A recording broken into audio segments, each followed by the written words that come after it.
मोहन सरकार गठन को आज को 10 मास होता बेले निर्वाचन समय देइथिबा प्रतिश्रुति सामाजिक सुरक्षा और भिन्नक्षम भत्ता 3000 टंका प्रतिश्रुति ही रहीगला।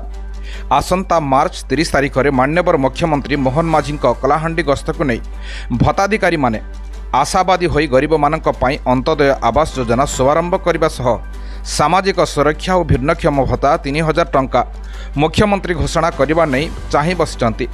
तेणु आज भवानीपाटना सहर 10 नंबर वार्ड स्थित गौड़पड़ा एवं डोंगरीपड़ा उत्तराधिकारी को नहीं मुई कलाहांडिया फर कलाहांडिया संगठन तरफ सचेतनता कार्यक्रम हो जाइछि।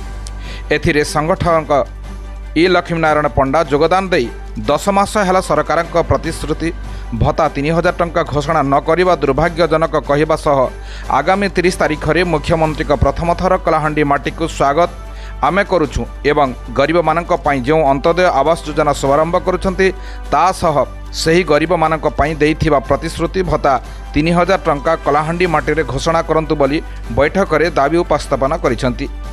एही बैठक में वरिष्ठ सदस्य नीरद कुमार राउत, एडवोकेट क्षीरोद नाग एवं मधुलाल नायक निज निज मंतव्य रखी जदि सरकार शीघ्र घोषणा न करती ताहेले आगामी दिन में जोरदार आंदोलन हेबो बोली चेतावनी दैछंती।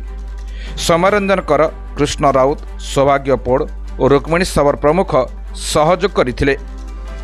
स्टेट हेड शिव नायक रिपोर्ट, निर्मल टीवी।